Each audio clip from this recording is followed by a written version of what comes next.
Welcome to the next edition of BriefingsDirect. I'm Dana Gardner, Principal Analyst at Inter Arbor Solutions, your host and moderator. Today, more than ever, how a company's applications perform equates with how the company itself performs and is perceived.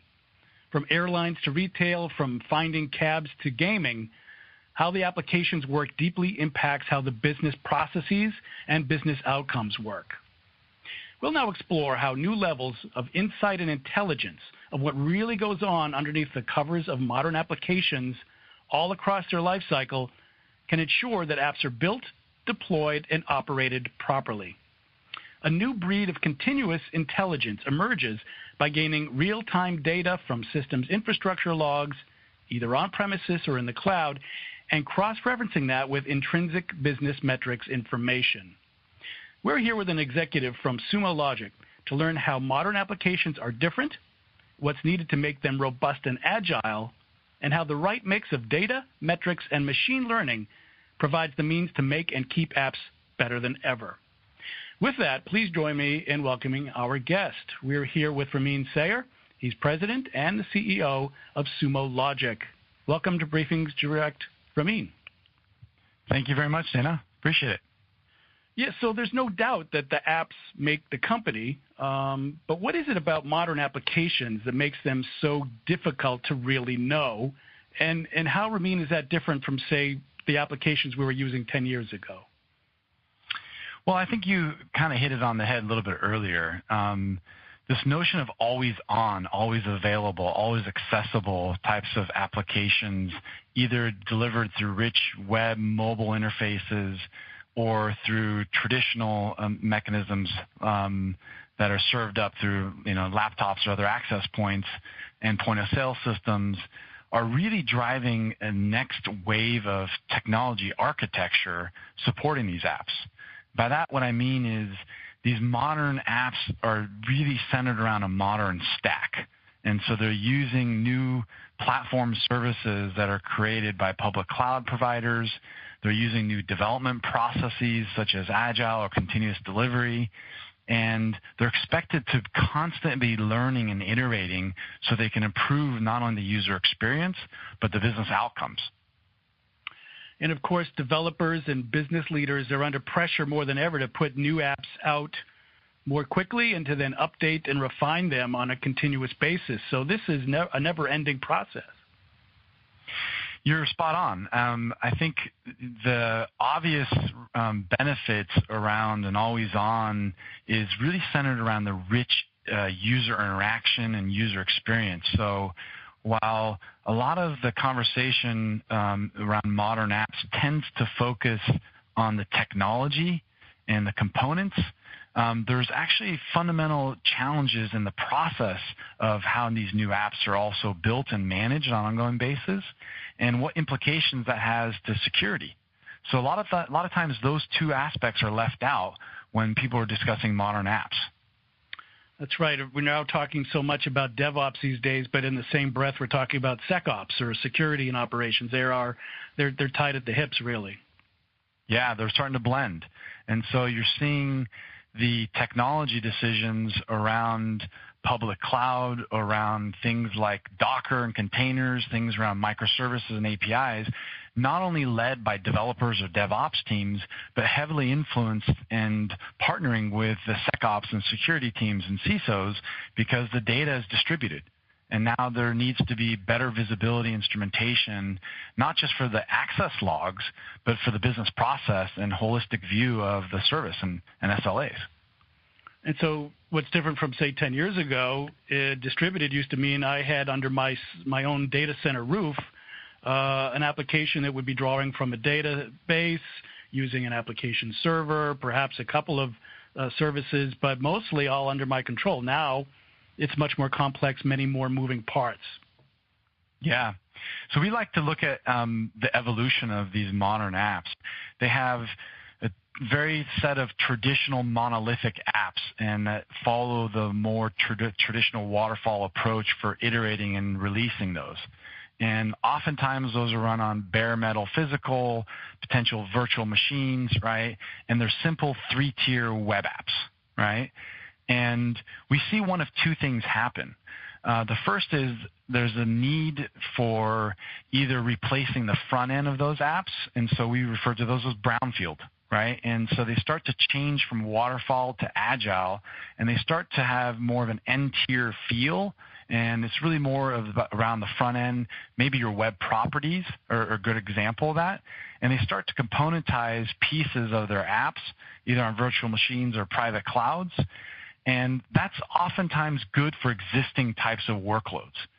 The other big trend is actually around this new way of building we call greenfield workloads versus brownfield workloads, and those actually take a fundamentally different approach. Oftentimes, it's centered on new tech stack entirely, using microservices, API-first development methodology, using new modern containers like Docker, Mesosphere, CoreOS, using public cloud infrastructure and services available from Amazon or Azure. And as a result, what you're seeing is the technology decisions that are made there require different skill sets and teams to come together to be able to deliver on this DevSecOps process that we just mentioned. And I think it's important to point out, Ramin, that we're not just talking about public-facing B2C apps, not that those aren't important, but we're also talking about all those very important B2B and B2E apps. I can't tell you how frustrating it is when you get on the phone with somebody and say, well, I'll help you, but my app is down or the data is not available. So this is not just the public-facing apps. This is all apps, right? That's absolutely, you're spot on.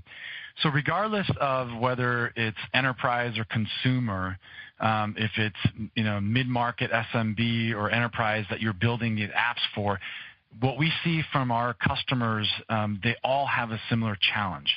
And they're really trying to deal with the volume, the velocity, the variety of the data centered around these new architectures and how they kind of grapple and get their hands around it. So at the end of the day, it becomes a data problem, not just a process or technology problem.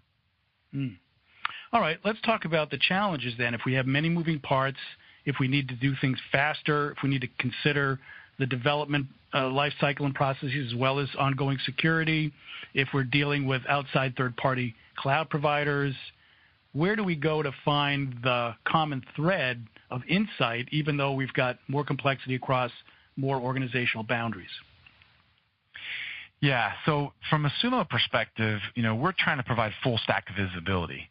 And by that, what we really mean is not only from code and your repositories like GitHub or Jenkins, but all the way through the components of your code to API calls to what your deployment tools are used for in terms of provisioning and performance.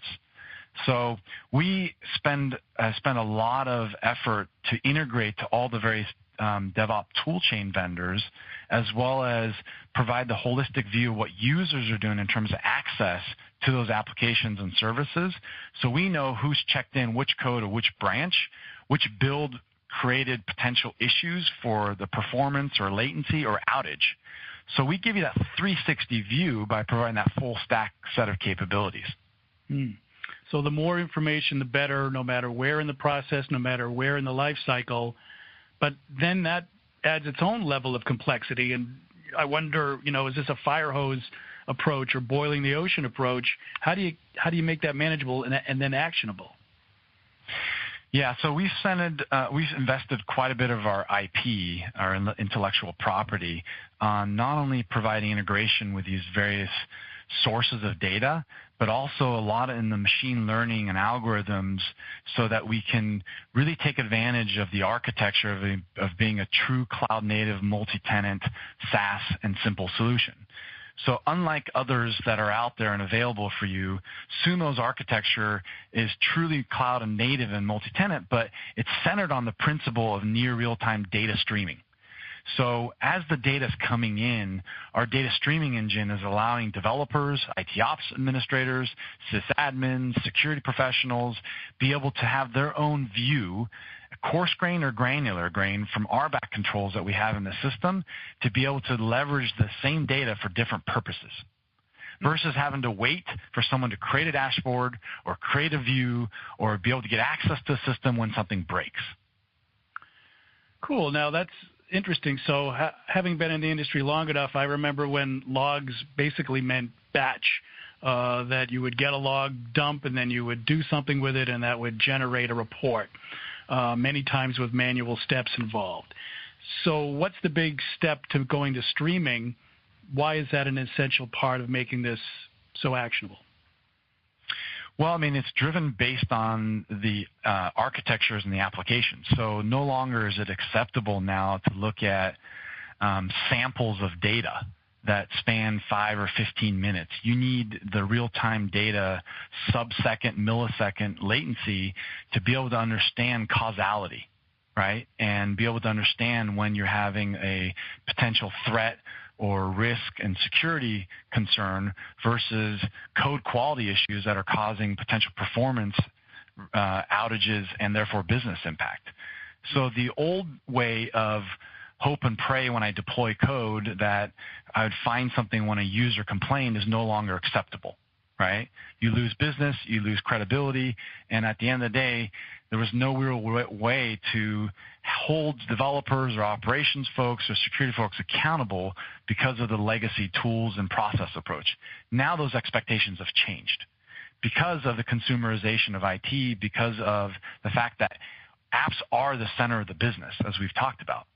And so what we really help do is provide a simple way for us to analyze the metadata coming in and provide very simple access through APIs or through our UI based on your role to be able to address proactively issues. Conceptually, what we're really focused on here is there's this notion of wartime and peacetime as we're building and delivering our service. And so we look at the problems that users, customers of Sumo, and internally here at Sumo are used to. And we kind of break that down into this life cycle. And this life cycle is centered around this concept, again, of peacetime and wartime.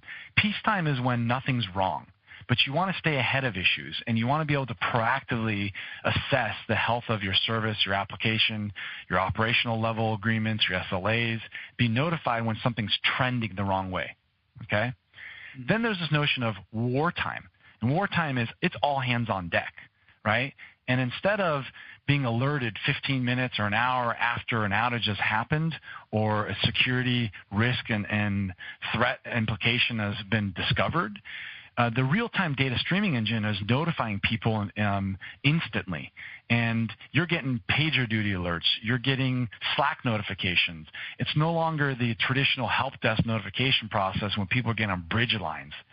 Instantly, because the teams are oftentimes distributed and it's shared responsibility and ownership for identifying an issue when in wartime, we're enabling collaboration and new ways of collaboration by leveraging the integrations to things like Slack, PagerDuty, and notification systems through the real-time platform we've built.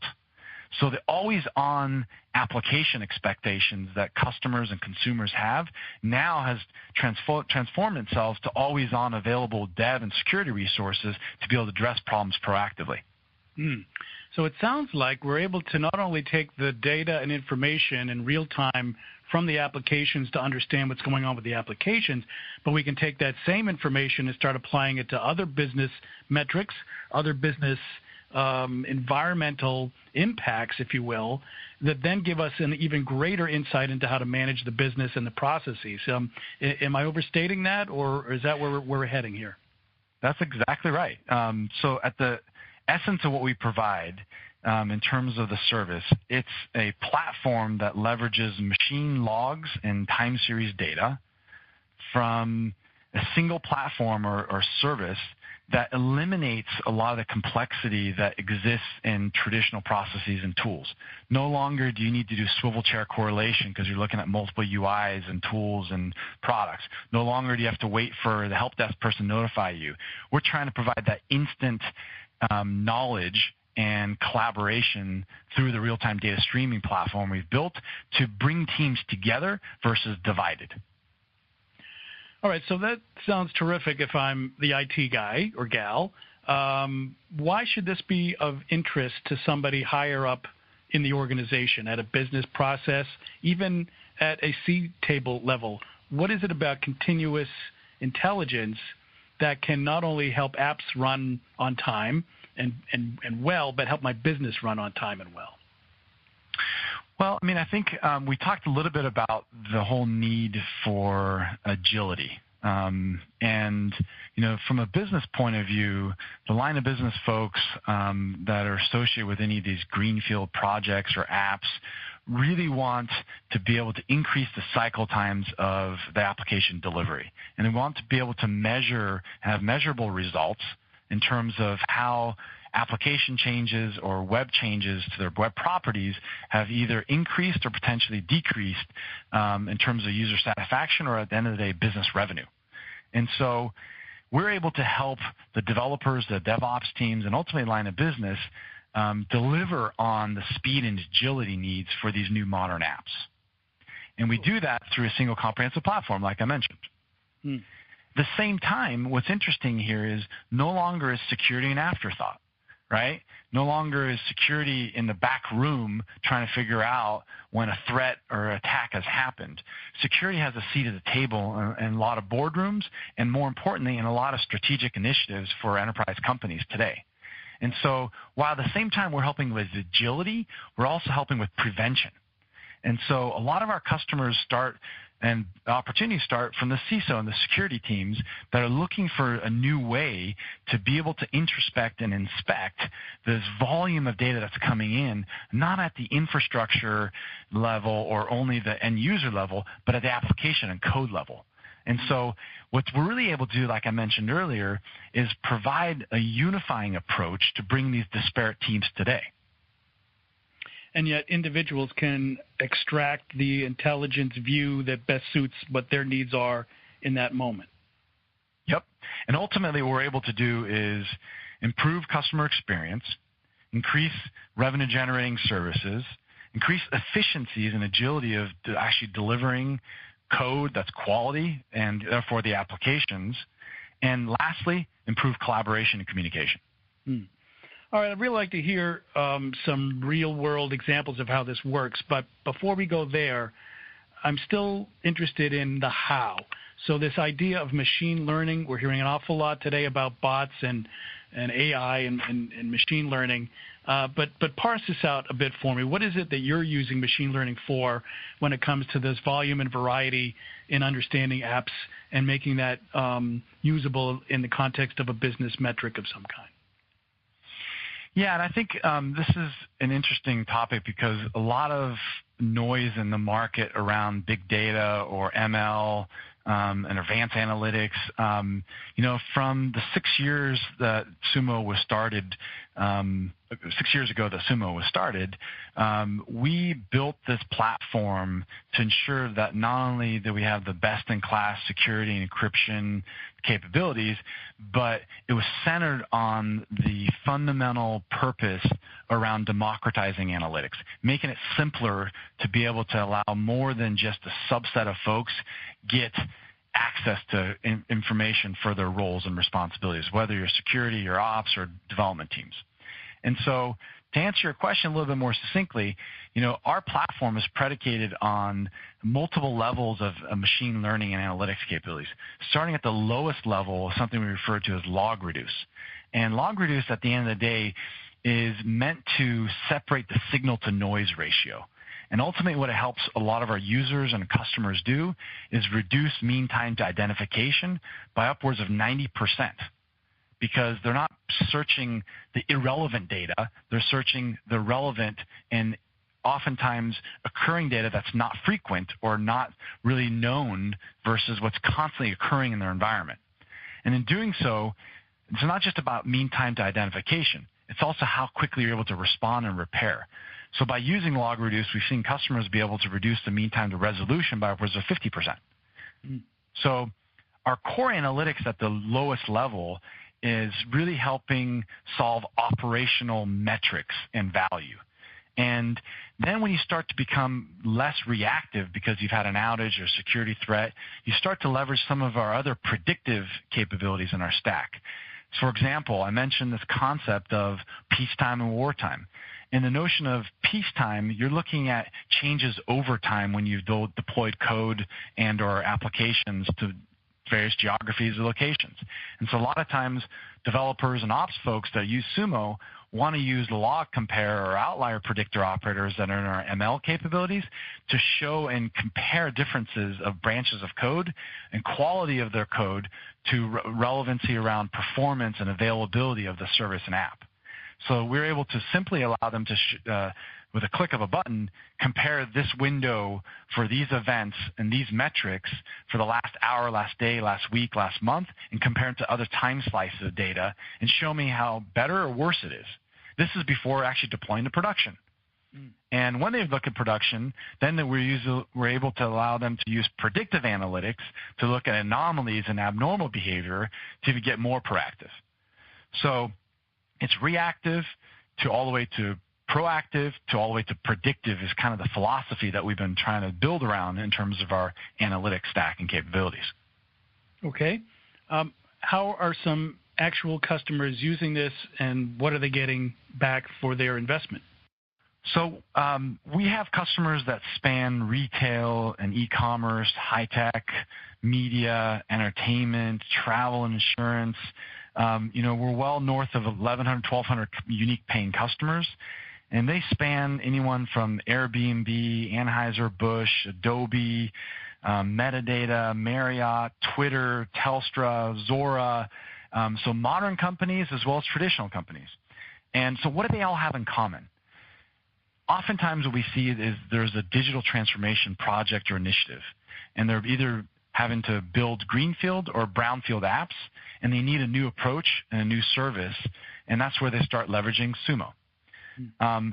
Secondarily, what we see is it's not always a digital transformation. It's oftentimes a cost reduction and or a consolidation project. And consolidation could be tools, could be infrastructure and data center, or it could be migration to colos or public cloud infrastructures. And the nice thing about Sumo is that we can connect to anything from your top-of-rack switch to your discrete storage arrays to network devices to operating system middleware through to your CDN providers and your public cloud infrastructures. So as it's a migration or consolidation project, we're able to help them compare performance and availability, SLAs that they have associated with those, as well as differences in terms of delivery of infrastructure services to developers or users. So whether it's agility-driven or cost-driven, Sumo is very relevant for all these customers that are spanning these data center infrastructure consolidation to new workload projects that they may be building in private cloud or public cloud endpoints. Ramin, how about a couple of concrete examples of what you were just referring to? Sure, I'd be happy to. So maybe one good example is in the media space or media and entertainment space, Hearst Media. So they, like a lot of our other customers, were undergoing a digital transformation project and a cloud migration project. They're moving about 36 apps to AWS, and they needed a single platform that provided machine learning analytics to be able to recognize and quickly identify performance issues prior to making the migration and updates to any of the apps rolling over to AWS in this case. And they were able to really improve cycle times as well as efficiency with respect to identifying and resolving issues fast. Another example would be JetBlue. We do a lot in the travel space. JetBlue is also another AWS and cloud customer. And in their case, they provide a lot of in-flight entertainment to their customers, and they wanted to be able to look at the service quality for their revenue subscription model, the revenue model for the in-flight entertainment system, and be able to ascertain what movies are being watched, what's the quality of service, whether that's being degraded or having to charge customers more than once for any type of service outages. And that's how they're using Sumo to really better assess and manage customer experience, not too dissimilar from Alaska Airlines or others that are also providing in-flight notification and wireless type of services. And I think the last one would be someone that we're all pretty familiar with, and that's Airbnb. We are seeing a fundamental disruption that's happening in the travel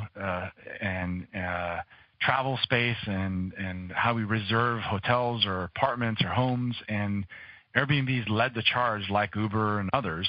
And in their case, they're taking a lot of credit card and payment processing information, and so they're using Sumo for PCI audit and security, as well as operational visibility in terms of their websites and presence. Yeah, it's interesting. Not only are you giving them benefits along insight lines, but it sounds to me like you're giving them a green light to go ahead and experiment and then learn very quickly whether that experiment worked or not so that they can refine it. And that's, of course, so important in our digital business and agility drive these days. Absolutely. And I think if I was to think of another interesting example, Anheuser-Busch is another one of our customers. And in this case, the CISO wanted to have a new approach to security, and not one that was centered on guarding the data and access to the data, but providing a single platform for all constituents within Anheuser-Busch, whether you're security team, operations teams, developers, support teams. And the way that this actually took about was we did a pilot for them. And as they're modernizing a lot of their apps, as they started to look at the next generation of security analytics, the adoption of Sumo started to become instant inside AB InBev. And now they're looking at not just their existing real estate of infrastructure and apps for all these teams, but they're going to connect it to future projects such as the connected tap, so they can understand what the yield is from each pour in a particular keg in a location and figure out whether it's optimized or when they can replace a keg. So you're going from a reactive approach for security and processes around deployment and operations to next-gen connected Internet of Things and devices to understand business performance and yields. And so that's a great example of an innovative company doing something unique and different with Sumo. So what happens as these companies modernize and they start to avail themselves of more public cloud infrastructure services? Ultimately, more and more of their apps are going to be of, by, and for somebody else's public cloud. Where do you fit in that scenario? Yeah, so whether you're running on-prem, whether you're running in colos, whether you're running through CDN providers like Akamai, whether you're running on AWS or Azure, Heroku, whether you're running SaaS platforms and renting SaaS applications like Salesforce, Dropbox, O365, and the like, Sumo provides one single platform that can manage and ingest all that data for you. And interestingly enough, about half our customers' workloads run on-prem, half of them run in the cloud. And so we are agnostic to where the data is, where their applications or workloads reside. The benefit we provide is a single ubiquitous platform for managing those data streams that are coming in from devices, from applications, from infrastructure, from mobile to you in a simple way, in a real-time way, through a multi-tenant cloud service. Okay, this is interesting. It kind of reminds me of what I heard, 10, even 15 years ago about business intelligence, drawing data, analyzing it, making it close to being, proactive in its ability to help the organization. How is continuous intelligence different or even better and something that would replace what we refer to as business intelligence? Well, I think the issue we faced with the first generation of BI was it was very rear view mirror centric, meaning that it was looking at data and things in the past. And where we're at today with this need for speed and the necessity to be always on, always available, the expectation is that it's sub-millisecond latency to understand what's going on from a security, from an operational or user experience point of view. And I would say that we're on V2 or next generation of what was traditionally called BI. And we refer to that as continuous intelligence, because you're continuously adapting and learning. And it's not only based on what humans know and what rules and correlation that they try to presuppose and create alarms and filters and things around. It's what machines and machine intelligence needs to also supplement that with to provide the best-in-class type of capability, which is what we refer to as continuous intelligence. Okay, we're almost out of time, but I wanted to perhaps look to the future a little bit. Obviously, a lot of investing going on now around big data and analytics as pertains to many different elements of many different businesses, depending on their vertical, of course. And then we're talking about this Sumo Logic benefit in continuous intelligence as it applies to applications in their life cycle.